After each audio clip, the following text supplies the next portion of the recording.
मैं तो अपने बेटे से एक शर्त में तंग आ चुकी थी। मैं जब भी उसे कहती कि तुम्हारे लिए एक खूबसूरत लड़की पसंद की है, मेरी जब बात सुनकर मेरा बेटा कहता, माँ मुझे खूबसूरत लड़की नहीं, एक गूंगी लड़की से शादी करनी है। पहले पहले तो लगा कि शायद मेरा बेटा मेरे साथ मजाक कर रहा है, इसलिए मैंने उसे बात पर ज्यादा ध्यान नहीं दिया और लड़कियां पसंद करती रही। मैंने एक खूबसूरत सी लड़की पसंद कर ली थी, पर जब मैंने उस लड़की की तस्वीर अपने बेटे को दिखाई तो कहने लगा, क्या माँ ये लड़की गूंगी है? मैं उसकी बात सुनकर हंस पड़ी और बोली, नहीं नहीं, लड़की तो बहुत प्यारा बोलती है, इसकी आवाज तो बिल्कुल कोयल जैसी है। मेरा बेटा गुस्से से बोला, माँ अपना और मेरा वक्त मत खराब करिए। जब मैंने कह दिया है कि मुझे गूंगी लड़की से शादी करनी है तो आप मेरी बात मान क्यों नहीं लेती? अब मैं चौंक गई थी कि क्या सच में मेरे बेटे को यही मर्जी थी। मैंने कहा, रजत ऐसी क्या बात हो गई कि तुम्हें गूंगी लड़की चाहिए?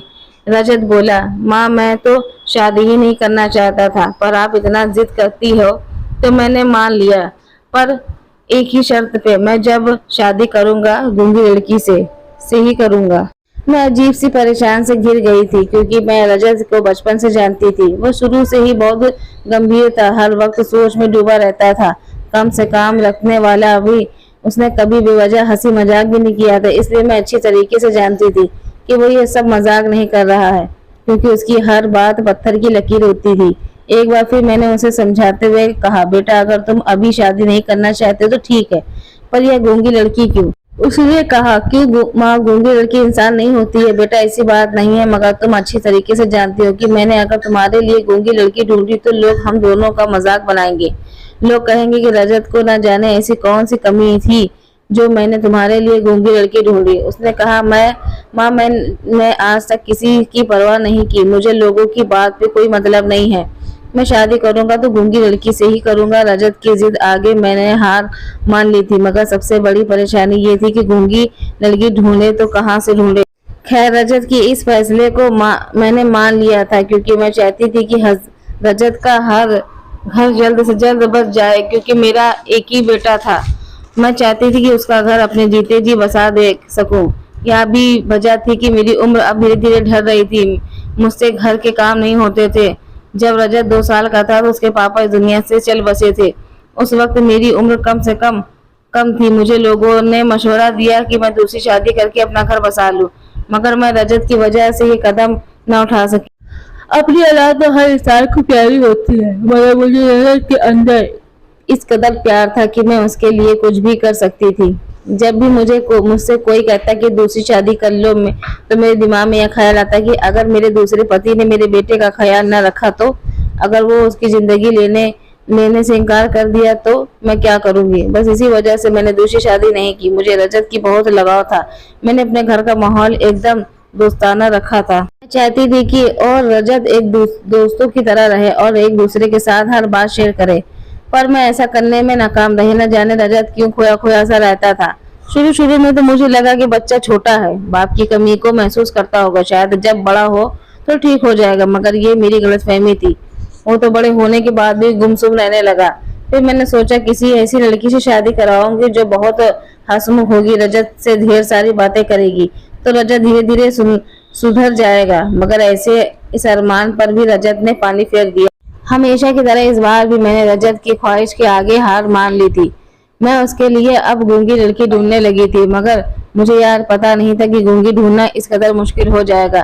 मैंने कुछ लोगों से कहा कि मुझे रजत के लिए गूंगी लड़की चाहिए, पर परेशानी की बात यह थी कि कोई मेरी बात गंभीरता से नहीं ले रहा था।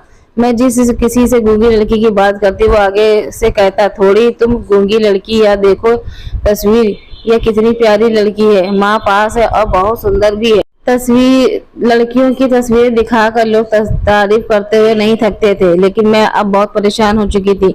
मेरे हाथ में कुछ भी नहीं था। एक दिन मैंने बड़ी मुश्किल से घर का काम निपटाया और थोड़ी देर के लिए चारपाई पर बैठ गई। तभी मेरे दरवाजे पर दस्तक हुई। एक औरत आई और औरत को देखते ही मैं पहचान गई कि वो अक्सर हम लोगों के घर आकर खाने पीने की चीजें मांग लिया करती थी। वो बहुत गरीब थी। मुझे लगा शायद कुछ खाने पीने की चीजें मांगने आई होगी। उसे देखकर मैंने कहा, ठीक है, मैं तुम्हारे लिए कुछ लाती हूँ। उसने कहा, नहीं दीदी, मुझे आज कुछ चाहिए नहीं, मैं आपसे कुछ कहने आई हूँ। मैंने कहा, हाँ बताओ क्या बात है। उसने कहा, दीदी यह बात कहना ठीक भी है कि नहीं, बस आपके बारे से सुना कि इस वक्त आप बहुत परेशान हो तो बताने आ गई। अगर मेरी बात आपको बुरी लगे तो नादान समझकर मुझे माफ कर दीजिएगा। मैंने कहा बताओ तो सही क्या बात है, इतनी पहेलियां क्यों बुझा रही हो? जो भी कहना है साफ साफ कहो, क्या कहना चाहती हो? उसने कहा दीदी मेरी एक छोटी बेटी है जो गूंगी है और कम उम्र भी। मैंने सुना कि आपके बेटे ने शर्त रखी है कि वो जब शादी करेगा तो गूंगी और कम उम्र लड़की से ही करेगा।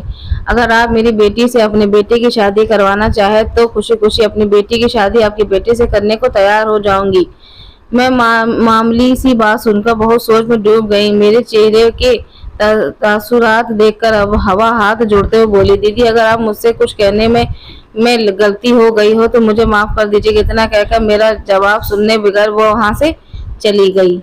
लेकिन मैं सारा दिन मालती जो कहा था उसके बारे में सोचती रही। मुझे तो कोई फैसला नहीं हो पा रहा था, इसलिए मैंने सोचा कि सारी बात रजत के सामने रख दूंगी और जैसा कहेगा वही करूंगी। शाम के वक्त रजत जब काम से आया तो मैंने कहा रजत तुमसे कुछ बात करनी थी। उसने कहा बताओ माँ क्या कहना है। मैंने कहा तुम्हें गूंगी और कम उम्र की लड़की चाहिए थी ना, मगर ये बताओ कि वो लड़की अमीर होनी चाहिए, गरीब और पढ़ी लिखी हो या अनपढ़?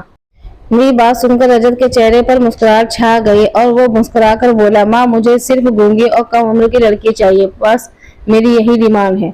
मैंने कहा रजत वह जो मालती है जो लोगों के घर कभी कभार कुछ खाने पीने की चीजें मांगने आ जाती है, वो तुम्हारे लिए अपनी बेटी का रिश्ता लेकर आई थी क्योंकि उसकी बेटी गूंगी है, मगर उसकी बातों का कोई जवाब नहीं दिया, वो चली गई।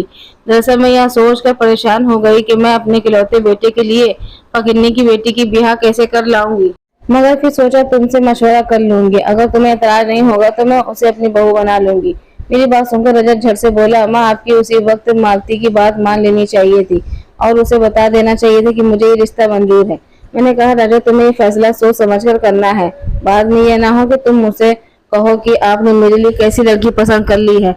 रजत ने कहा माँ मुझे इस रिश्ते से कोई एतराज नहीं है, बस मेरी एक शर्त है कि लड़की कम उम्र की और गूंगी होनी चाहिए और चाहे कि भी कितनी फकीरनी की बेटी हो या किसी मुझे फर्क नहीं पड़ता, मुझे जो चाहिए वो मिल रहा है, इसलिए मुझे रिश्ता मंजूर है। उसकी बात पर मैंने सिर हिला दिया। रजत उठकर मुंह हाथ धोने चला गया, जबकि मैं रजत के बारे में सोचने लगी कि न जाने इस लड़की को क्या हो गया है कि वह एक फकीरनी ने की बेटी से भी शादी करने को तैयार हो गया था। धीरे धीरे वक्त गुजर रहे थे और मैंने महसूस किया कि गुजरते वक्त के साथ रजत की बेचैनी बढ़ती जा रही थी। उसने मुझसे कहा कि मैं जल्द से जल्द अपनी उस लड़की से घर लाकर उसका हाथ मांग लूं। अब मैं और इंतजार नहीं कर सकता। रजत की बातें मुझे हैरान करके रख दिया था। पहले तो मेरा बेटा शादी करने को तैयार नहीं हो रहा था और अब तैयार हुआ तो इतनी जल्दी मचा दी कि मुझे कुछ समझ में नहीं आ रहा था कि हो क्या रहा है।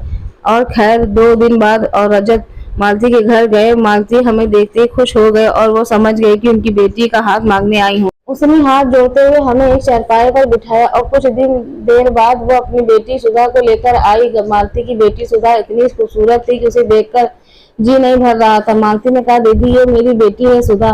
मैंने इशारों में रजत की तरफ देखा तो रजत ने भी इसे शादी के लिए हाँ कर दी।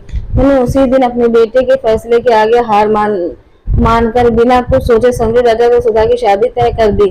दीदी मेरी छोटी बेटी सुधा पूरी तरीके से गूंगी नहीं है, बस भगवान ने इसे आवाज नहीं दी, लेकिन यह सब बात को सुन सकती है, वह बोल नहीं सकती। मालती की बात सुनकर मैंने कहा चलो अच्छी बात है, हमें इसके साथ इशारों में बात नहीं करनी पड़ेगी, हम जो कुछ भी कहेंगे वो समझ जाएगी। मालती ने कहा हाँ दीदी। रजत ने अपना फैसला सुनाते हुए कहा कि मैं इस शादी के लिए ज्यादा इंतजार नहीं कर सकता, अगर अगले हफ्ते आप लोगों को मंजूर हो तो ये शादी करने को तैयार है।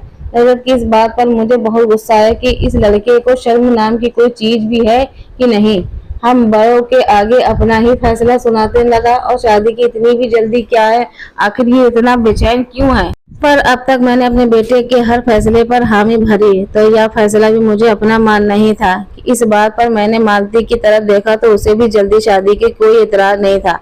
रिश्ता तय करने के बाद मैं और रजत दोनों घर आ गए। धीरे धीरे से रजत की शादी की तैयारी करने लगी और वो वक्त भी आ गया जिस दिन रजत की शादी थी। रजत ने पहले ही कह दिया था कि मेरी शादी सादगी से होगी, इसलिए मैंने शादी में ज्यादा तामझाम नहीं किया और रजत और सुधा की शादी करवा दी गई और सुधा दुल्हन बनकर हमारे घर आ गई। सुधा बहुत ही खूबसूरत थी। उसकी खूबसूरती देखकर मैं सोचने लगी कि काश ये बातें करती तो कितना अच्छा होता हूँ। कुछ रस्मों के बाद शाम के वक्त सुधा को रजत ने कमरे में छोड़ आई थी और मेरे दिमाग में बहुत बड़ा बोझ उतर गया था। मेरा बेटा शादी कर चुका था। अब मैं अपने आप को बहुत सुकून महसूस कर रही थी। अब मुझे मौत भी आ जाए तभी मुझे कुछ ज्यादा परेशानी नहीं होती, क्योंकि बेटे के प्रति जो मेरा फर्ज था अब वो पूरा हो चुका था। आज मैंने सोने के लिए बिस्तर पर लेटी तो मैंने मेरे सामने आज का सारा मंजर घूम गया था। न जाने रजत ने ऐसा क्यों किया था। पहले तो वो शादी करने को ही नहीं तैयार हो रहा था और अब वो हवेली पर सरसों जमा कर बैठा था कि जब शादी करूंगा तो गूंगी लड़की से करूंगा। न जाने ये लड़का करना क्या चाहता था। खैर मैंने सर झटक दिया और सोने के लिए आंखें बंद कर ली। सुबह जब सोकर उठी तो बहू बेटे ने के लिए नाश्ता बनाया और मेरे कमरे से अद्दे आई। रजत बहुत खुश लग रहा था, जबकि मेरी बहू बड़ी शर्माई शर्माई सी नजर आ रही थी। और खैर मैं उन दोनों को नाश्ता देने के बाद कमरे में बाहर आ गई थी। थोड़ी देर बाद रजत कमरे से बाहर आया तो मैंने उससे पूछा, बेटा तुम्हारी पत्नी तुम्हें कैसी लगी? उसने मुस्कुराकर बोला, माँ मुझे जैसी लड़की चाहिए थी सुधा बिल्कुल वैसी ही है, बस अभी थोड़ी ना समझ है, धीरे धीरे समझ आ जाएगी। रजत की बातें सुनकर मुझे तसल्ली हुई। मेरा बेटा खुश था, समझो मुझे दुनिया में जन्नत मिल गई। थोड़ी देर बाद रजत घर से बाहर गया तो सुधा मेरे पास है और इशारे में कहने लगी, मैं ये बर्तन धो लूंगी। मैंने कहा, नहीं बेटा अभी तुम कुछ दिनों आराम करना, उसके बाद तुम किचन में मीठा बनाओगी, उसके बाद काम करती रहना। पहले मुझे यह बताओ कि तुम्हें खीर बनानी आती है? खीर तुम्हारे पति को बहुत पसंद है। उसकी उदासी से ना में सिर हिला दिया। मैंने कहा, कोई बात नहीं, मैं तुम्हें सिखा दूंगी। तो ठीक 2 दिन तो ठीक सी गुजर गया, मगर जो ही रात में मेरा बेटा कहने लगा, माँ आज मैं सुधा छत पर सोएंगे। कल भी सारी रात बहुत गर्मी लग रही थी। मैं रजत की बात सुनकर हैरान थी, क्योंकि धीरे धीरे तो सर्दियां आने लगी थी, तो कमरे में इतनी गर्मी कैसे? खैर मैंने इस बात का ज्यादा विशेष विरोध नहीं किया। मुझे लगा कि शायद इन दोनों को प्राइवेसी चाहिए होगी, तभी दोनों छत पर जाने की बात कर रहे हैं। वे दोनों पति पत्नी छत पर सोने चले गए तो मैं अपने कमरे में आ गई।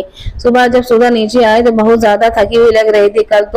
कल वो तो इस वक्त बहुत खुश नजर आ रही थी, पर आज क्या हुआ? मैंने सुधा का हाथ पकड़ते हुए बोला, बेटा क्या बात है, तुम मुझे इस बुझी बुझी से क्यों लग रही हो? क्या ऊपर सर्दी लग रही थी? मुझे सारे में कुछ बताने लगी। अभी मैं कुछ समझ नहीं पाई थी, तभी वहां पर रजत आ गया और उसे डांट कर कमरे में जाने से को कहा। सुधा रजत की बात सुनकर कमरे में चली गई। मुझे रजत का ये रवैया बिल्कुल अच्छा नहीं लगा, मगर मैं क्या कर सकती थी। मैं नाश्ता बनाने लगी। नाश्ता बनाकर जब मैं कमरे में ले जाने लगी तो मुझे रजत की बात सुनाई दी। वो सुधा को डांट कर कहने लगा, सुधा तुम मेरी इस बात का याद रखना, दोनों पति पत्नी के बीच जो कुछ भी है हम दोनों के बीच में ही रहना चाहिए। मैं तुम्हें इस बात की हरगिज इजाजत नहीं देता कि तुम मेरी पर्सनल बातें मेरी माँ से के साथ शेयर करो। तुम यह मत समझना कि मैं घर से बाहर चला जाऊंगा तो मुझे पता नहीं चलेगा कि तुमने मेरी माँ को क्या बताया है। अगर मुझे कुछ भी ऐसा वैसा पता चला तो मैं तुम्हें छोड़ूंगा नहीं। तो मैं रजत की बातें सुनकर तंग रह गई थी। मैं थोड़ी देर बाद गला खुखार कर उसके कमरे में चली गई। मेरे सामने रजत बिल्कुल नॉर्मल था, बिल्कुल सुधा के साथ भी हंस हंस के बातें कर रहा था। हम दोनों को नाश्ता देकर मैं कमरे से बाहर आ गई। सोचने लगी कि न जाने रजत की परवरिश में से मैंने कौन सी ऐसी गलती कर दी है। कुछ दिन गुजर गए तो सुधा कहने लगी, मैं घर के कामकाज करना चाहती हूँ। मैंने इस बार ज्यादा इनकार नहीं किया और रस्म के मुताबिक उसके हाथ में खीर बनवाई और किचन के काम करने की इजाजत दे दी। एक दिन सुधा के हाथ से किचन में काम कर रही थी तो मैंने उसके चेहरे के बड़े गौर से देखा। उसके चेहरा पर मुझे मुरझाया हुआ लग रहा था, आंखों के नीचे गहरे निशान पड़ गए थे। उसका चेहरा थका थका लग रहा था। मेरे घर में हर चीज मौजूद थी, खाने पीने की कोई कमी नहीं थी, मगर सुधा मेरे घर आकर कमजोर हो गई थी। इससे तो अच्छी वह अपनी गरीबी में थी, जहाँ पर उसकी मांग मांग कर अपने बच्चों को पेट भरती थी। आज रजत की भी ऑफिस में गया हुआ था, इसलिए मैंने सोचा कि मैं सुधा से पूछती हूँ कि उसे इस घर में किस चीज की कमी है, वो क्यों परेशान रहती है। मैंने उससे कहा, बेटा खाना पेट भर कर नहीं खाती तुम? क्या तुम्हें मेरे हाथ का खाना अच्छा नहीं लगता? उसने नाम में से हिलाया और इशारे में बताने लगी, ऐसी कुछ नहीं है, मैं पेट भर कर खाती हूँ, आप खाना बहुत अच्छा बनाती हैं।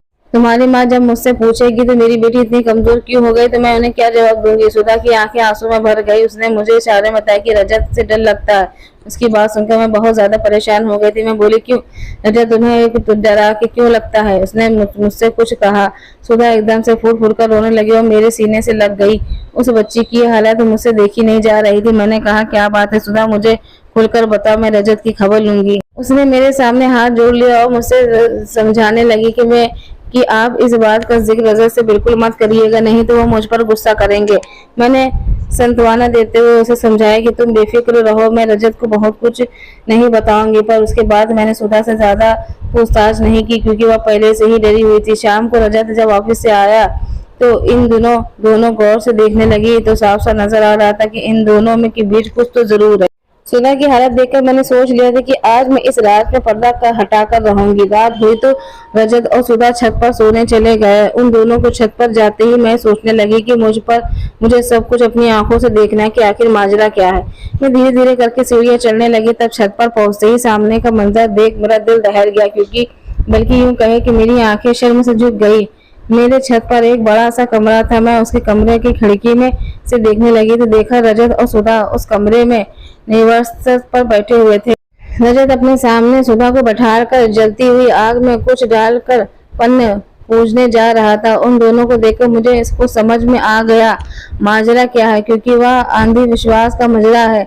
शायद मेरा बेटा अंधविश्वास में फंस चुका था और मुझे अपनी बहू और बेटे दोनों को बचाना था। पर मैं बूढ़ी औरत क्या कर सकती थी। रजत तो वैसे ही मेरी कोई बात नहीं सुनने को तैयार था। मैंने धीरे से पुलिस के पास फोन किया और सारा माजरा समझा दिया। रजत अपने बगल में एक बड़ा सा खंजर रखा हुआ था। उसे देखकर लगता था कि आज वो सुधा को गले बलि दे देने वाला है। मैं तो हाथ जोड़कर बस यही दुआ कर रही थी कि पुलिस जल्द से जल्द आ जाए, क्योंकि मेरी इन बूढ़ी हड्डियों में इतनी जान नहीं थी कि मैं रजत को यह सब करने से रोक सकती। कुछ देर के इंतजार के बाद तुरंत पुलिस आ गई। वो तो उन्होंने फोन किया कि धीरे से दरवाजा खोली। पुलिस तुरंत छत वाले कमरे में पास पहुंची, पर दरवाजा अंदर से बंद था। रजत अब सुधा की बलि देने वाला था। तभी पुलिस ने रजत के सामने गन दिखाते हुए कहा, रजत जल्दी से दरवाजा खोलो, नहीं तो हम तुम्हें जान से मार देंगे। रजत दरवाजा नहीं खोलना चाहता था। उसने कहा, नहीं, मैं ऐसा नहीं करने वाला, क्योंकि मुझे कुछ नहीं होगा। तुम लोग गोली चलाओ, मुझे कोई फर्क नहीं पड़ेगा। रजत की बातें में हम बहुत हैरान हुए। पुलिस रजत को बातों में उलझाए हुए थी और पुलिस की कुछ टीम उधर दरवाजा खोलने में लगी हुई थी। कुछ देरी बाद दरवाजा खोलने में हम कामयाब हो गए। पुलिस अंदर ही गई और रजत को पकड़ लिया और मैं अपनी बहू सुधा के पास गई। सबसे पहले मैंने उसे एक बड़ी सी चादर में ढका। सुधा मेरे गले कर लग फट कर रोने लगी। मैंने अपने बेटे और बहू को इन गुनाह से बचा लिया था। पुलिस ने जब सख्ती से रजत को इस बारे में पूछताछ की तो रजत ने बताया कि काफी दिनों से मेरे बिजनेस में लॉस हो रहा था, इसलिए मैं बहुत परेशान था, पर मेरे परेशानी का कोई हल नहीं मिल रहा था। एक दिन मेरे दोस्त ने मुझे एक बाबा के पास जाने को कहा। जब मैं बाबा जी के पास गया तो बाबा जी ने पूछा, क्या तुम्हारी शादी हुई है? मैंने कहा, नहीं। बाबा जी ने कहा, जल्द से जल्द शादी कर लो।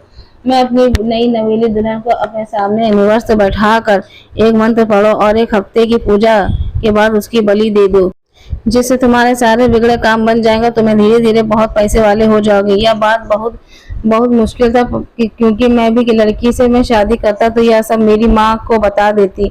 इसलिए मैंने गूंगी लड़की से शादी करने का फैसला किया, क्योंकि वह मेरे और मैं अपने बीच की बातें किसी को बता नहीं पाएगी। आज लास्ट दिन था। आज मैं सुधा की बलि देने वाला था, पर मौके पर आप लोग पहुंच गए। रजत के मुंह से यह बात सुनने के बाद मैंने उसे एक थप्पड़ जड़ा और कहा, मेरी परवरिश में कहाँ से कमी रह गई थी कि तुम इतने पढ़े लिखे होने के बावजूद अंधविश्वास में फंस गए। काफी पूछताछ के बाद रजत को ने उस बाबा जी का एड्रेस दिया। पुलिस ने यह बाबा को गिरफ्तार कर लिया और रजत को एक मानसिक डॉक्टर को दिखाया गया। डॉक्टर ने रजत को कुछ दिनों तक हॉस्पिटल में रहने को कहा। मैंने इजाजत दे दी और उसे यह विश्वास दिलाया गया कि यह तंत्र मंत्र जादू टोना कुछ भी नहीं होता। किसी की बलि देने से कोई भी इंसान अभी नहीं हो जाता। रजत का कुछ दिनों तक इलाज चलता रहा। धीरे धीरे करके रजत के व्यवहार पर परिवर्तन आने लगा। कुछ दिन बाद वह पूरी तरीके से ठीक हो गया। पूरी तरीके से ठीक होने के बाद रजत अस्पताल से घर आया। मैंने बोली माली बुलवाकर रजत और सुधा का कमरा खूबसूरत फूलों से सजवा दिया, क्योंकि मुझे पता था कि मेरा बेटा एक अंधविश्वास के चक्कर में आकर अपनी पत्नी के साथ अपनी नई जिंदगी की शुरुआत भी नहीं किया होगा। और पार्लर वाली को बुलाकर मैंने सुधा को भी एक दुल्हन की तरह तैयार करवाया और उसे रजत के कमरे में बैठा दिया। कुछ देर बाद रजत सुधा के कमरे में गया, पर मुझे अभी भी डर लग रहा था कि कहीं रजत के दिमाग में अभी भी अंधविश्वास न भरा हो। आज मुझे पता चला कि एक माँ को अपने बच्चे का घर बसाने के लिए किन किन परिस्थितियों से गुजरना पड़ता है। मैं मजबूर होकर उन दोनों के कमरे के दरवाजे के पास गई। मुझे डर था कि कहीं रजत सुधा को परेशान ना कर रहा हो, पर ऐसा नहीं था। मुझे आहट हुई कि रजत और सुधा बहुत खुश नजर आ रहे थे और दोनों अपने प्यार में गुफ्तगू में मगन थे। अगली सुबह सुधा जब वो सोकर उठी तो उसके चेहरे पर प्यार भरी मुस्कान थी। रजत और सुधा की खुशी देखकर मैंने उन दोनों को प्यार से गले लगा लिया। रजत की शादी के बाद मुझे लग रहा था कि वह अपनी जिम्मेदारियों से मुक्त हो गई, लेकिन ऐसा नहीं था। एक माँ अपने बच्चों की जिम्मेदारी से जब तक आजाद नहीं होती, जब तक उसके बच्चे अपनी घर गृहस्थी में पूरी तरह खुश ना हो।